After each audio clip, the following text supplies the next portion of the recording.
वंदित हुआ हूँ, अभिनंदित हुआ हूँ, गुणमंडित हुआ हूँ, युग तुलसी का। इस युग तुलसी पर मुझे याद आ गया, वही संस्मरण रायपुर की ही भूमिका है। परम पूज्य महाराज श्री की कथा सायंकाल में विवेकानंद आश्रम में आप में से कितने लोगों ने उसका आनंद लिया, आज स्मरण किया उसको। और उसी वेला, उसी अवधि में प्रातः काल आदरणीय पूज्य मुरारी बाबू की कथा यही रायपुर में चल रही थी। तो पत्रकार आए और परम पूज्य महाराज श्री से, जैसा आप जानते, बड़ा टेढ़ा सवाल किया कि महाराज श्री, कुछ लोग कहते हैं मुरारी बापू के लिए कि वो युग तुलसी है, और कुछ लोग आपको युग तुलसी कहते हैं। तो कृपा पूर्वक बताइए कि वास्तविक युग तुलसी कौन है? अब देखिए कैसा टेढ़ा प्रश्न था। अगर परम पूज्य महाराज श्री कहते कि नहीं नहीं, युग तुलसी तो पूज्य मुरारी बापू है, मैं तो कुछ नहीं हूं, तो ये तो एक नकली विनम्रता होती। अगर कहते कि मैं ही युग तुलसी हूं और कोई नहीं, तो अहंकार होता।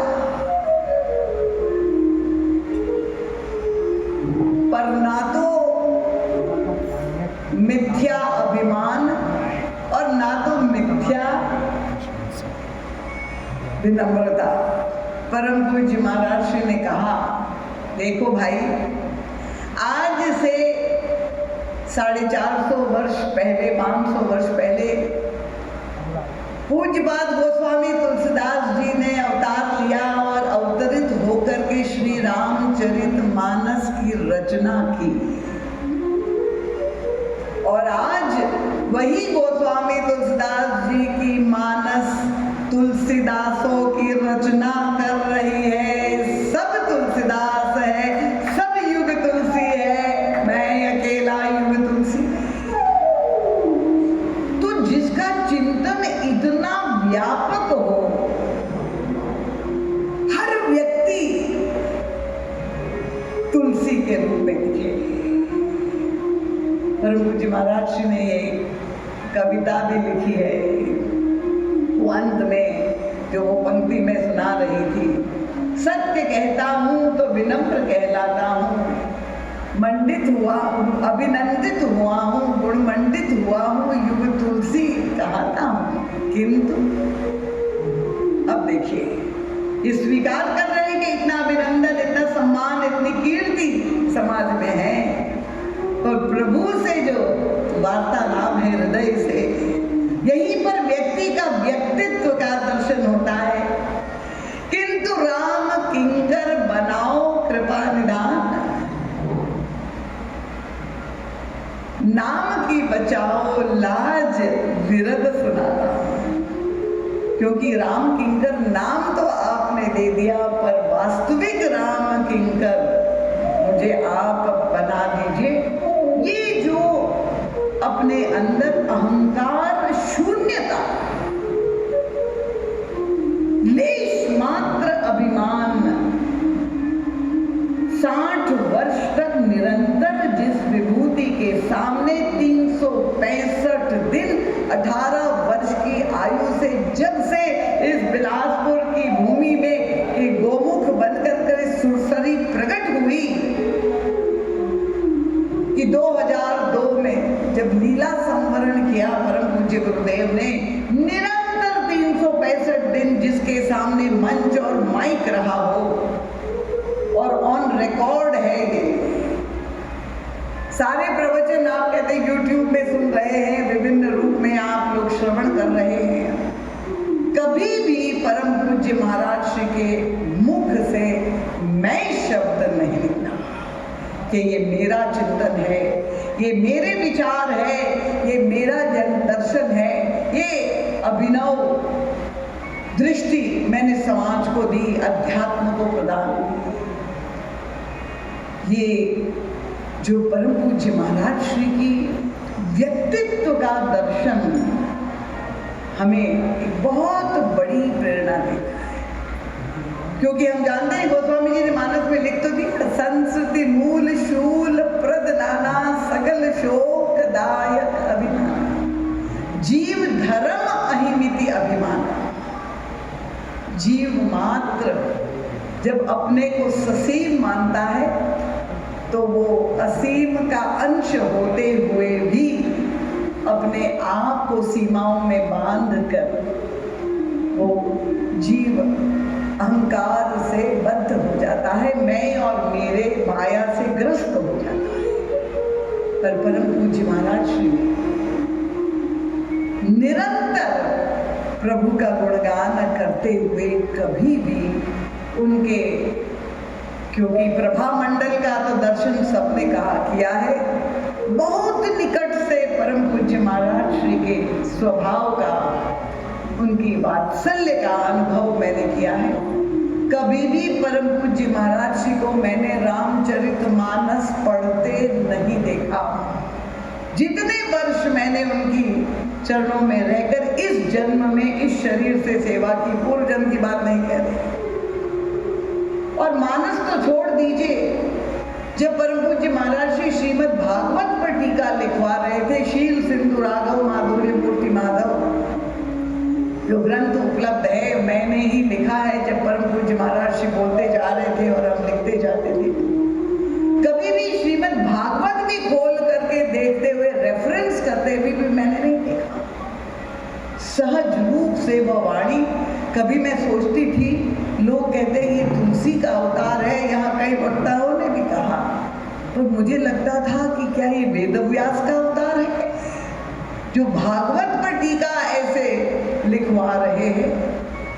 तो परम पूज्य महाराज श्री को मैंने कभी भी मनुष्य के रूप में नहीं देखा।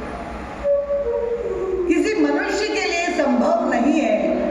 महाराज श्री की कथा में कवित्व का भी पुट रहता था और समस्त कवियों का स्मरण करके सुनाते भी थे, चाहे वो कबीर हो, चाहे और कोई मीरा हो और कोई भी संत हो। पर कभी भी महाराज जी ने अपनी कविताओं को कथा में नहीं सुनाया। और यहाँ कोई कवि महोदय यहाँ विराजमान हो तो आप मुझसे सहमत हो अगर, कि अगर छोटी सी पंक्ति का सृजन भी व्यक्ति करे तो कवि चाहता है कि बस माइक पर मिल जाए और वो बात पहुंचा दे और तब लोगों से तालियों से उसका अनुमोदन करे। पर परम पूज्य महाराज श्री ने अपनी कविताओं को कभी भी कथा में नहीं सुनाया।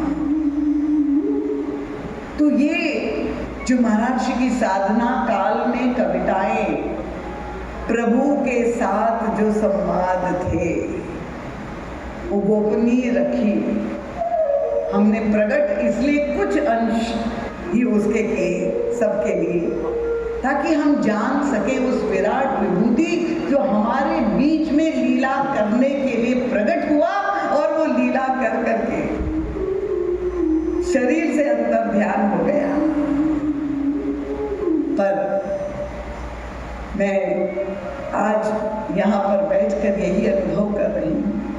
महाराज श्री ने कविता लिखी है, लूं तुम्हें पहचान केवल एक ही वरदान दो प्रिय। निश्चित रूप से वो तो परम पूज्य महाराज श्री भगवान से संवाद कर रहे थे। लूं तुम्हें पहचान केवल एक ही वरदान दो प्रिय। क्यों? कहते नित नए परिधान लेकर, नित नए परिधान लेकर नव